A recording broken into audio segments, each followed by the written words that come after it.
Hello everyone, আজকের ভিডিওটি হচ্ছে আমার বাংলাদেশে যাওয়ার ভিডিও। ইউকেতে আসার পর এই প্রথম আমি বাংলাদেশ যাচ্ছি।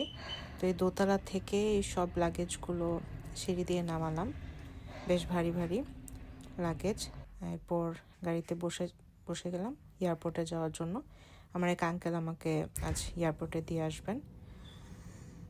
সকাল 9টার দিকে আমরা বের হয়ে পড়ি। আজকের এই দিনটি হচ্ছে ইউকেতে ঈদের পরের দিন, তাই রাস্তাঘাট খুবই ফাঁকা এবং নিরিবিলি। তার উপর সকাল সকাল বেরিয়েছি। সুন্দর ওয়েদার, খুব একটা ঠান্ডাও না আবার গরমও লাগছে না।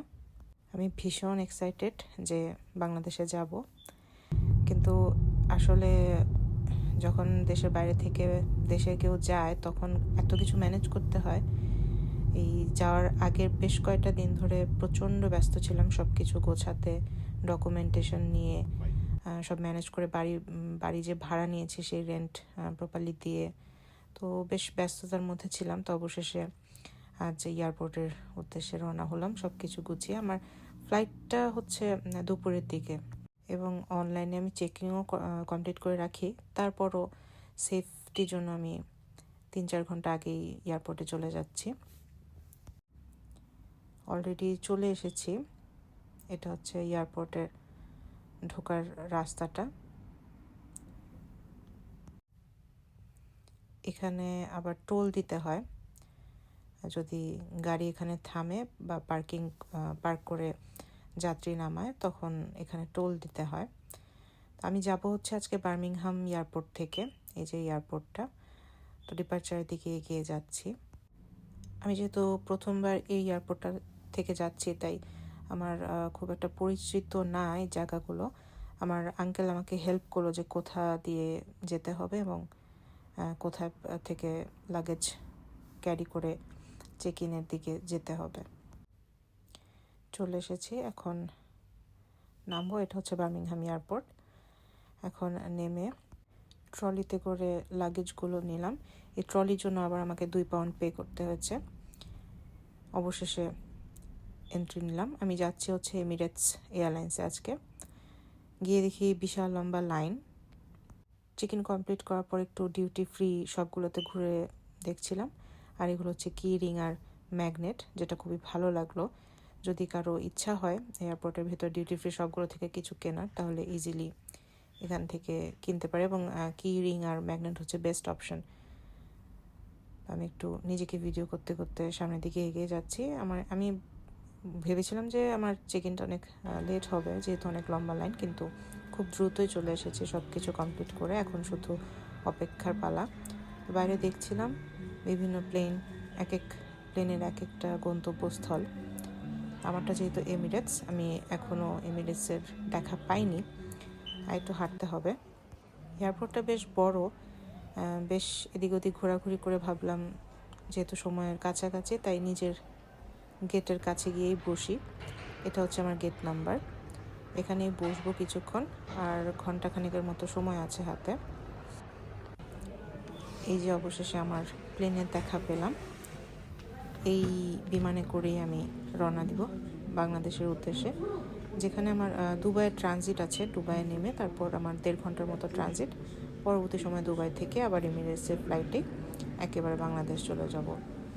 তো ফ্লাইটের লাগেজগুলো তোলা, কাজ করা, এগুলো দেখছিলাম দাঁড়িয়ে দাঁড়িয়ে। এখন একটু ওয়েদারটা বেশ গরম। এই যে একটা প্লেন উড়ে যাচ্ছে, কিছুক্ষণ পর আমিও এইভাবে উড়াল দেব। আজকে ভেবেছিলাম যে বেশ ঠান্ডা ঠান্ডা একটা ওয়েদার হবে, কিন্তু অদ্ভুত রকমভাবে প্রচণ্ড গরম। সবাই রানওয়েতে দাঁড়িয়ে রানওয়ের বিমানগুলো উড়ে যাওয়া দেখছে, আর আমি এখানে অপেক্ষায় আছি।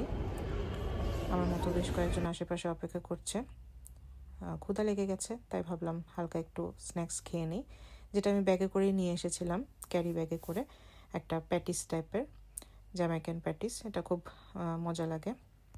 আসলে ফ্লাইটের জন্য অপেক্ষা করতে করতে কিছুই তেমন করার ছিল না। অবশেষে আমি ফ্লাইটের ভেতর। We'll commence our journey. Flight information today. We will be cruising at 39,000 feet, and we are looking at a flight time of 6 hours and 30 minutes. That's 6 hours and 30 minutes.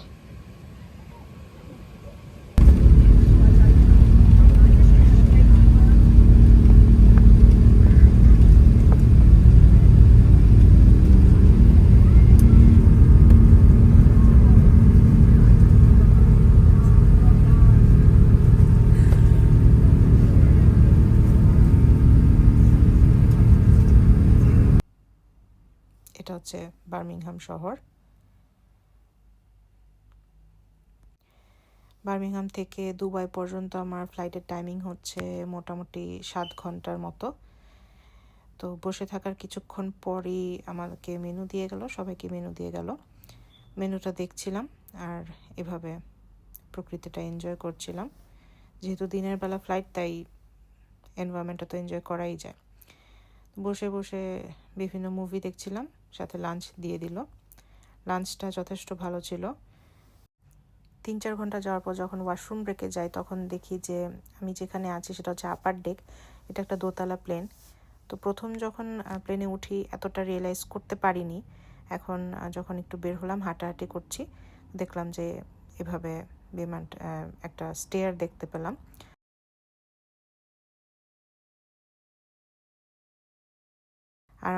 আরও আছে কিছু সময় হাতে, তো বসে বসে পাজল গেম খেলছি, এতে যদি একটু সময় কাটে।